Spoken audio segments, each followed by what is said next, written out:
খোদার কাছে মোনাজাতে বলি বারে বার, কেন সে প্রাণ বন্ধু হইল না আমার।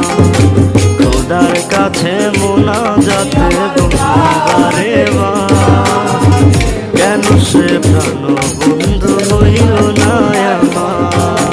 তুই কি আমি তার যোগ্য নাকি আমার এমন ভাগ্য, এত ব্যথা সইতে আমি পারবো না যে আর।